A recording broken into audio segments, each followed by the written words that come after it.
morning, or rather, good day. Hello, friends. I want to offer you some more for what I started the other day, giving you the parallel of love and your heart. Now, the heart is something that is very tricky in a way that understanding of its function. We know that the heart's function is to pump blood around our body and to keep us alive. But in our collective history of mankind, it has been the parallels have been made between love and the heart. And the reason is because not because your heart feels, it probably doesn't really have any feeling components, but it has the perception of that's what we feel, that's where our emotion lies, that's where our hopes and ambitions and our goodness lie. And since it has such a profound meaning in our society and in our existence, we need to delve into it because it probably does, unbeknownst to us, what capabilities our heart has to allow us to have love in our lives. Like I mentioned before, love is not something that mankind sat down and devised of his own accord. Love is something that was given to us. Now, we can't understand it completely, just like we don't understand how our life was given to us and how we have a consciousness that wants us to do good, to do better, to help others.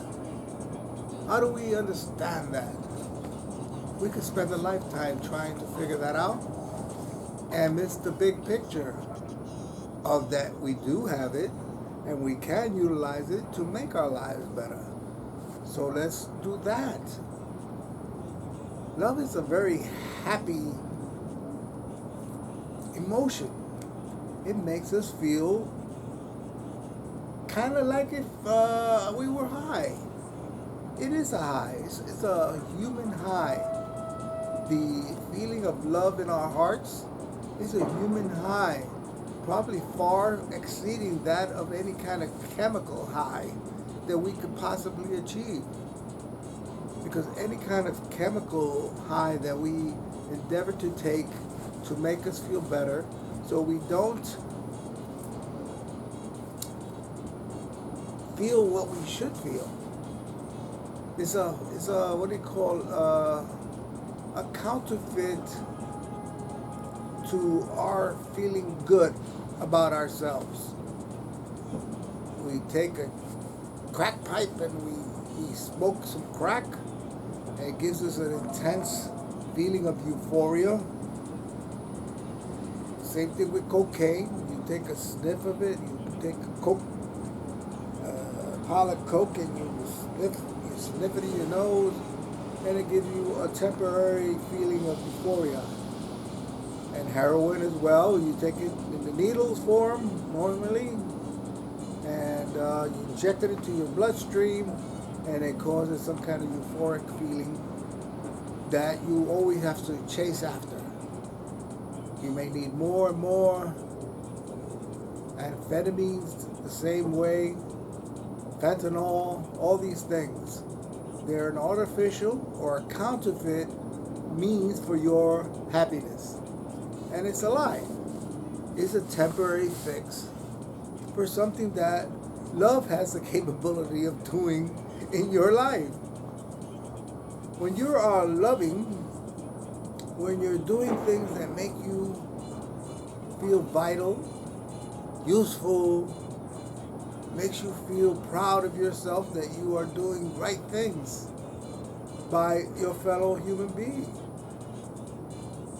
For example, let's take myself. I'm not in perfect condition. I have many deficiencies in my life. However, when I am in this mode where I want to share of myself, I want to give part of me away to you, somebody that perhaps I don't know, I feel something that makes me feel complete. It makes me feel that I'm vital, that I have a function in the big picture of life. My doing the good things that are in my heart adds to humanity's goodness. I see other people, and possibly even myself in my past days, where I would do things to harm other people, to take something from other people, where I wouldn't be generous, where I wouldn't be kind, where I wouldn't be empathetic to their feelings and to their deficiencies and their needs. And that is not what our heart is supposed to feel. We're supposed to feel that we want to help, that we want to do good, that we don't want to take nothing from no one. We want, contrary to wanting to take something, we want to give something to others. And that, my friends, gives you a content heart. And a content heart is usually a happy heart. And a happy heart is a heart that is willing to grow with love. Because like I said before, love is an external force, power, resource. It's definitely not human in nature. However, whatever force that decided that it would like us to have this understanding of what love is has only helped us. In the history of mankind, love is the highest example of what a human can achieve. Not that you're the best terrorist or the best dictator or the best control person that wants to control everybody's life. That's not what makes you great. What makes a human being great is that we can see ourselves do well, and we want to share that with others so that they could do well. So that collectively we have a functioning, good society where we don't want to hurt others. We don't want to take things from others. Now, it's something that is hard to understand if you never had it. If you had it in some form in your life, usually by your parents or a caretaker that has taken it upon themselves that they only not want to take care of themselves, they want to take care of others. Possibly other beings that are of their lineage, progeny, children. Then there are others that by second generation, grandparents that want to take care of their grandchildren. And then you have people, aunts, uncles, cousins, extended families that want to share not only their good fortune in their lives, they want to give it away to others. They're going to take the time to give of themselves to others, perhaps even people that are not related to them. And they would make them part of their own circle of, let's say, family. Family is a good word, because family describes a group of people where you have somebody that's the leader. It could be a leader, it could be the woman, it could be the man, it could be even better, a combination of a man and a woman. It could be a gay individual that has a fantastic heart that wants to give to others. It can be. It's not the normal of what we have seen in most societies around the world, but it's changing. And we could accommodate that. Love can accommodate that as well. We don't say that this is the way, the only way, and there's no other way. That's the beauty of love, right? You can say that you're not the only one that has the right answer. There are many right answers. And it's usually love is involved in that equation. The equation that works, that makes society better off for utilizing love in its dealings with others. Now, having said those things, how do we get the heart right? Getting a heart right is usually either you have a good heart or you don't. Usually those that don't have a good heart will probably never have a good heart. It would take a fantastic amount of energy. And love is an energy for sure. Working by words and deeds so that the others that don't have it can observe it and see His goodness and want it as well. As we all know, this world has not solved the slave problem by any means. We say, oh yeah, there's slaves in China. There's slaves in North Korea. There's slaves in parts of Africa. But the reality is there are slaves here in New York City. Last time I went down to Midtown, I see a bunch of individuals lying in the streets, some of them with needles stuck in their arms, oblivious to anything and everything.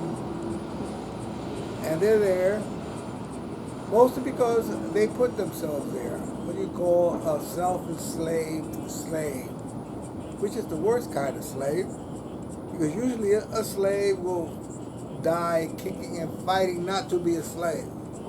But then you have this group of people that are purposely enslaving themselves to the person that is pushing the drugs on them, making drugs available to them, and allowing them to continue in their self-enslavement.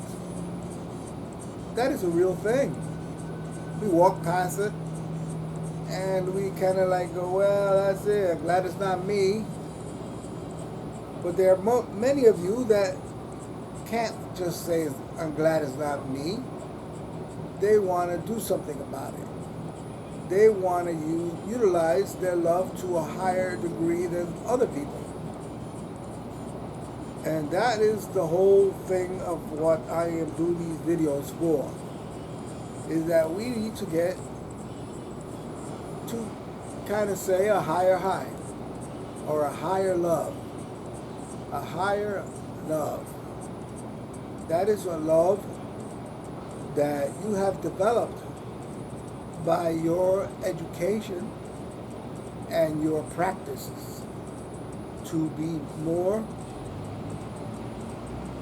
savvy or resourceful in the ways that you are going to utilize your love to help others in a bigger and greater way than most people have been able to achieve.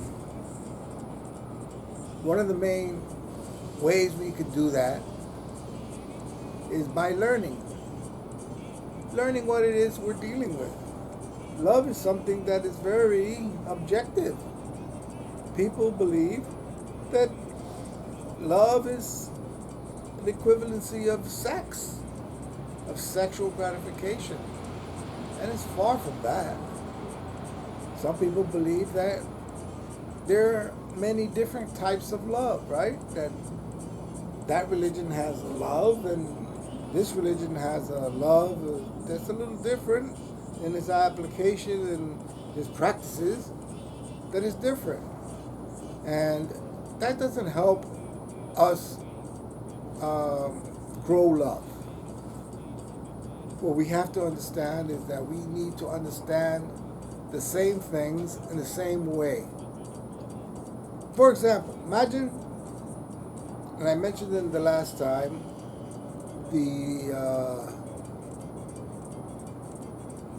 the scientist, the mathematician, the medical professional, the athlete, the legal scholar.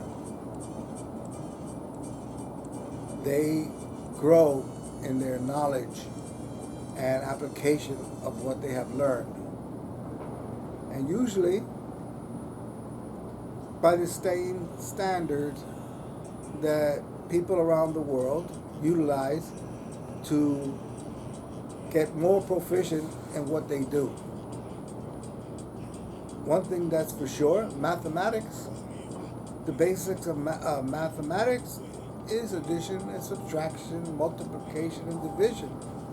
And that, if you go around the world, is the same.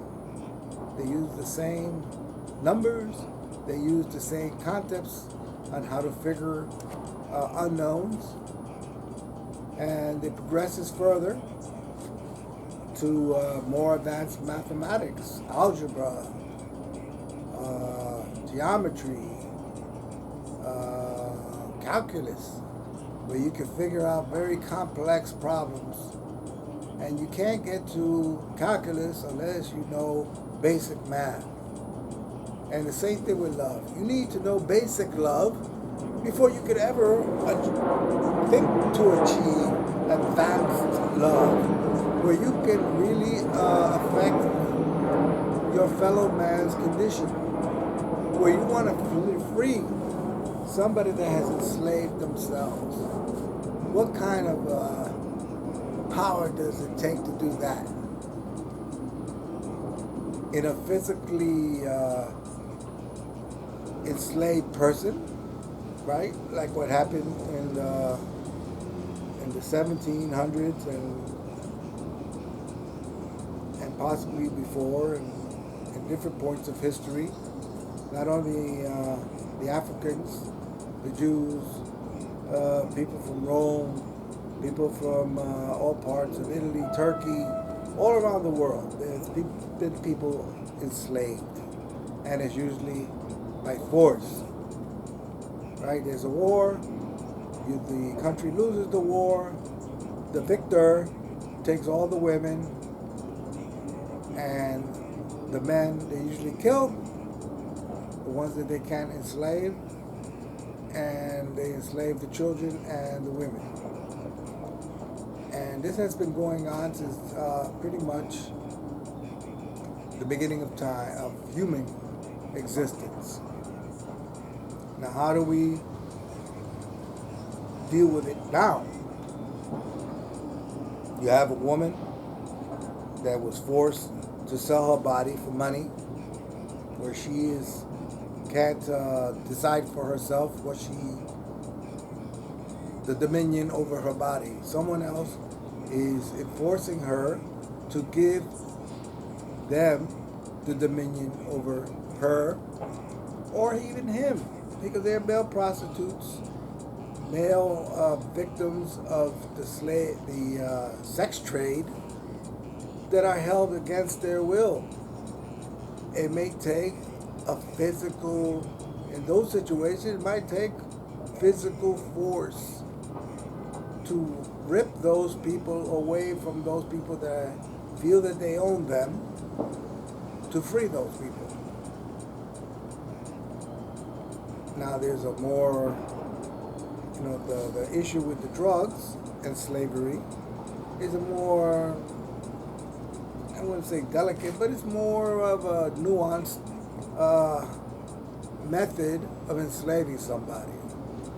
because usually the person doing drugs doesn't see themselves as enslaved by the drugs. And the person selling them the drugs that have gotten wealthy, uh, sometimes they don't see themselves as slave owners. But regardless of whether they see it or don't see it, this is what it is. They are enslaved. And it takes great powers to be able to break those bonds that people feel that they can control somebody else and make them work for them and take the lion's share of the worth of whatever they're doing for themselves. So this is another step toward us getting better, more proficient in our love. It's not going to happen by itself. You got to consciously decide that you want to get better at love. And put it out of your mind that love and sex is what it's all about. It's not. Because you love your mother, you love your father sometimes, you love your cousins, you love certain friends, and there's no sex in those relationships. Although love does exist in sexual relationships, but it's by arrangement and by consent. That's the key word. It's consensual, right? It's not by manipulation, and it's not by a loose forcing, or is it or using what I call counterfeit love, where you have somebody that you have amorous attraction to, and you shower her with gifts. You make her feel important, or him important, and you try to trick them into having this false love for you. Because the minute they start seeing the reality of this love, that is not free, that is not consensual, you start changing your opinion of this love that you're in. Some can escape it, some can't.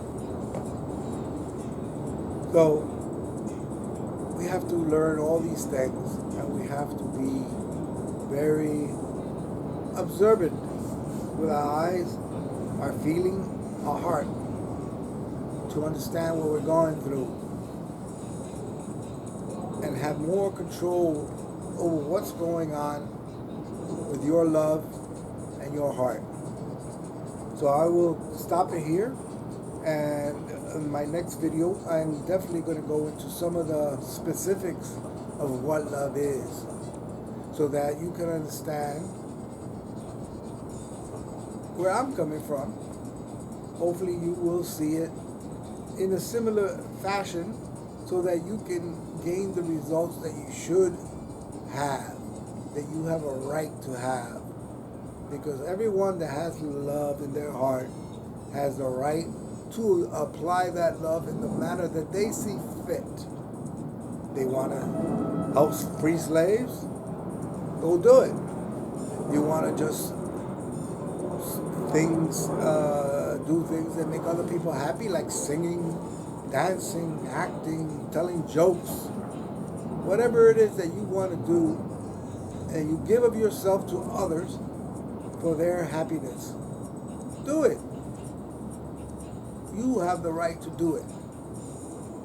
And if you want to develop your skills of love to the point where you can heal people, heal broken hearts, heal misguided perceptions of yourself. Those things are all possible with your advancement in the understanding of love and how to apply it in your life for the betterment of humanity. So that's it for today, and we'll see you soon.